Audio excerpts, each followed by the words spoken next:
The other day we talked about changing fractions to decimals by getting the denominator to be a power of 10. So if we could change the fraction to tenths, hundredths, or thousands, it was easy to write it as a decimal, since decimal place values are also in tenths, hundredths, or thousands. But there are times when you cannot change the denominator of a fraction to a 10, a 100, or a 1,000. So when you can't find a power of 10 for your fraction, you must change your strategy. So this is the second strategy that you could use to change fractions to decimals. Okay, so what you would have to do if you can't get the denominator to be a 10, a 100, or a 1,000 is you must divide the numerator by the denominator. Okay? Now, a fraction is actually a division problem. That bar in the fraction means divide. So 1/3, that actually means 1 divided by 3. 5/6 actually means 5 divided by 6. Now, you might say, well, you can't do 1 divided by 3, and you can't do 5 divided by 6. Well, you won't get a nice whole number, but remember, fractions aren't whole numbers. Fractions are parts of whole. So you won't get a nice whole number. Instead, you will get a decimal, because decimals are also parts of whole, right? So it makes sense that these fractions end up being decimals when you divide, because it's only part of a whole. Now, when we divide the numerator by the denominator, you can use these two methods. This is a flip-flop, so you can use the flip-flop method and then also the horse and carriage method. So there are two methods we're going to use when we are dividing the numerator by the denominator to change a fraction to a decimal.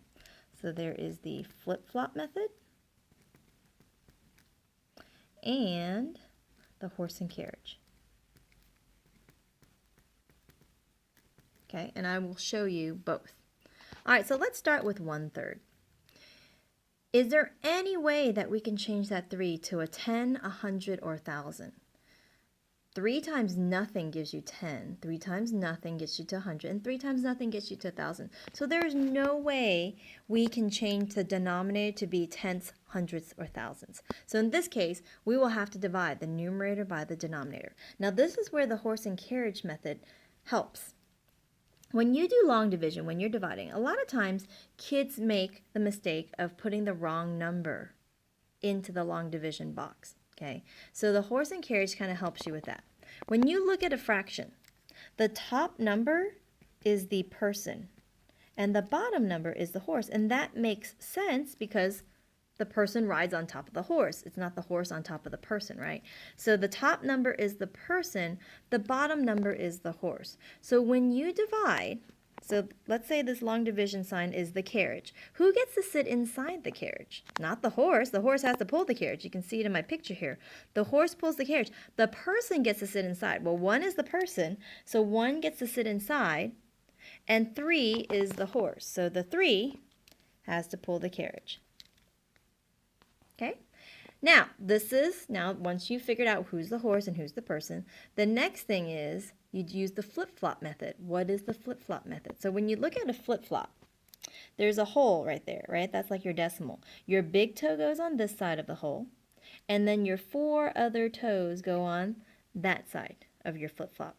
So when you do long division, this is your decimal, so that's like your big toe, and then you put 4 other toes on the right side of the decimal. So that's the flip-flop method. You've got your big toe, your 4 other toes.